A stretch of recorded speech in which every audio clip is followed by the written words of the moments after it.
ನಿಮ್ಮ ಮಕ್ಕಳ ಬುದ್ಧಿಶಕ್ತಿ ಹಾಗೂ ನೆನಪಿನ ಶಕ್ತಿಯನ್ನು ಹೆಚ್ಚಿಸಲು ಇದೊಂದು ಬೆಸ್ಟ್ ಹಾಲು ಅಂತ ಹೇಳ್ಬೋದು. ಅದ್ರ ಜೊತೆಗೆ ರೋಗ ನಿರೋಧಕ ಶಕ್ತಿಯನ್ನು ಸಹ ಹೆಚ್ಚಿಸುತ್ತದೆ.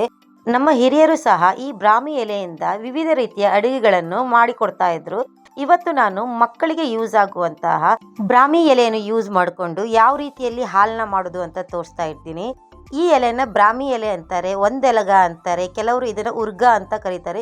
ಇನ್ನು ಸುಮಾರು ಹೆಸರುಗಳಿಂದ ಈ ಎಲೆನ ಕರೀತಾರೆ.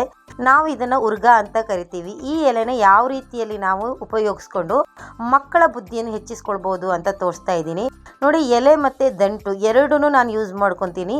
ಬೇರು ಕ್ಲೀನ್ ಆಗಿದ್ದರೆ ನೀವು ಬೇರನ್ನು ಸಹ ಚೆನ್ನಾಗಿ ತೊಳೆದು ಯೂಸ್ ಮಾಡ್ಕೊಳ್ಬಹುದು.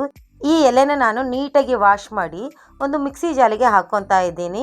ನಾನಿಲ್ಲಿ ಒಂದು ಮುಷ್ಟಿ ಆಗೋಷ್ಟು ಎಲೆನ ಹಾಕೊತಾ ಇದ್ದೀನಿ. ಎಲೆ ಜೊತೆಯಲ್ಲಿ 1 ಸ್ಪೂನು ಜೀರಿಗೆನ ಹಾಕೊತಾ ಇದ್ದೀನಿ. ಇದರಲ್ಲಿ ಎಲೆ ಸ್ವಲ್ಪ ಬೆಗಡಾಗಿರೋದ್ರಿಂದ ನೀವು ಜೀರಿಗೆ ಹಾಕೋದ್ರಿಂದ ಬೆಗಡು ಸ್ಮೆಲ್ ಬರೋದಿಲ್ಲ. ಹಾಗಾಗಿ ನಾನಿಲ್ಲಿ 1 ಸ್ಪೂನ್ ಜೀರಿಗೆನ ಹಾಕೊಂಡಿದ್ದೀನಿ.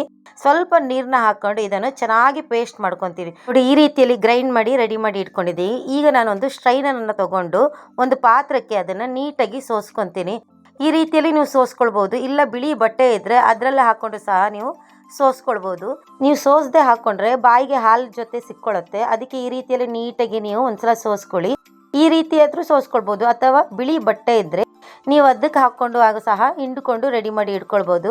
ನೋಡಿ ಏನಿದೆ ಇದು ವೇಸ್ಟು, ಇದನ್ನು ನಾನು ಎಸಿತಾ ಇದ್ದೀನಿ. ಇವಾಗ ನಾವು ಏನು ಅದರ ರಸ ತೆಗೆದು ಇಟ್ಕೊಂಡಿದ್ದೀವಲ್ಲ ಅದನ್ನು ಒಂದು ಗ್ಯಾಸ್ ಮೇಲೆ ಇಟ್ಕೊಂಡು ಬಾಯ್ಲ್ ಮಾಡ್ಕೊಳ್ಬೇಕು. ಒಂದು 2 ರಿಂದ 3 ನಿಮಿಷ ಚೆನ್ನಾಗಿ ಬಾಯ್ಲ್ ಆಗಬೇಕು. ಆ ಸೊಪ್ಪಿದು ಹಸಿ ವಾಸನೆ ಎಲ್ಲ ನೀಟಾಗಿ ಹೋಗಬೇಕು. ಅಷ್ಟೊತ್ತು ನೀವು ಅದನ್ನ ಬಾಯ್ಲ್ ಮಾಡ್ಕೊಳ್ಳಿ. ನೋಡಿ ಈ ರೀತಿಯಲ್ಲಿ ಒಂದು 2 ರಿಂದ 3 ನಿಮಿಷ ಬಾಯ್ಲ್ ಮಾಡ್ಕೊಳ್ಳಿ. ಈ ರೀತಿ ಬಾಯ್ಲ್ ಆದಮೇಲೆ ಇದಕ್ಕೆ ಸ್ವಲ್ಪ ಬೆಲ್ಲನ ಸೇರಿಸ್ಕೊತಾ ಇದ್ದೀನಿ. ನಾನಿಲ್ಲಿ ಒಂದು 2 ಸ್ಪೂನ್ ಆಗೋಷ್ಟು ಬೆಲ್ಲನ ಹಾಕ್ಕೊತಾ ಇದ್ದೀನಿ. ಬಿಕಾಸ್ ನಾನಿಲ್ಲಿ 2 ಗ್ಲಾಸ್ ಆಗೋಷ್ಟು ಹಾಲನ್ನ ಮಾಡ್ಕೊಂಡಿದ್ದ ನಾನು 2 ಸ್ಪೂನ್ ಆಗೋಷ್ಟು ಬೆಲ್ಲನ ಹಾಕ್ಕೊತಾ ಇದ್ದೀನಿ. ಸಿಹಿ ನೋಡಿಕೊಂಡು ಬೆಲ್ಲನ ಹಾಕ್ಕೊಳ್ಳಿ. ಬೆಲ್ಲ ಎಲ್ಲ ಕಂಪ್ಲೀಟಾಗಿ ಕರಗಬೇಕು. ಅಷ್ಟೊತ್ತಿ ನೀವು ಅದನ್ನ ಕುಸ್ಕೊಳ್ಳಿ. ನೋಡಿ ಬೆಲ್ಲ ಎಲ್ಲ ಕಂಪ್ಲೀಟಾಗಿ ಕರಗಿದೆ. ಇವಾಗ ನಾವು ಗ್ಯಾಸ್ನ ಆಫ್ ಮಾಡಿ ಕಂಪ್ಲೀಟಾಗಿ ಇದನ್ನ ಕೂಲ್ ಆಗೋಕ್ಕೆ ಬಿಡಬೇಕು. ಸ್ವಲ್ಪನೂ ಬಿಸಿ ಇರ್ಬೋದು. ಕಂಪ್ಲೀಟ್ ಕೂಲ್ ಆದಮೇಲೆ ನಾವು 1 ಗ್ಲಾಸು ಅಥವಾ 2 ಗ್ಲಾಸು ನಿಮ್ಗೆ ಎಷ್ಟು ಗ್ಲಾಸ್ ಬೇಕು ಅಷ್ಟು ಗ್ಲಾಸು ಹಾಲನ್ನ ಹಾಕ್ಕೊಳ್ಳಿ. ನಾನಿಲ್ಲಿ 1 ಗ್ಲಾಸ್ನ ಹಾಲನ್ನ ಹಾಕ್ಕೊತಿದ್ದೀನಿ. ಹಾಲು ಸಹ ಕಂಪ್ಲೀಟಾಗಿ ಕೂಲಾಗಿರಬೇಕು. ಬಿಸಿ ಮಾಡಿ ಆರಿಸಿರುವ ಹಾಲನ್ನ ಹಾಕ್ಕೊಳ್ಳಿ. ಚೆನ್ನಾಗಿ ಒಂದ್ಸಲ ಮಿಕ್ಸ್ ಮಾಡಿಕೊಂಡ್ರೆ ಬ್ರಾಹ್ಮಿ ಹಾಲು ರೆಡಿ ಆಗುತ್ತೆ. ದಿನಕ್ಕೆ 1 ಬಾರಿ ಆದರೂ ಈ ಹಾಲನ್ನ ಮಕ್ಕಳಿಗೆ ಕೊಡಿ. ಇದು ಕುಡಿಯೋದ್ರಿಂದ ಮಕ್ಕಳ ಜ್ಞಾಪಕ ಶಕ್ತಿ ಹೆಚ್ಚಿಸುತ್ತದೆ.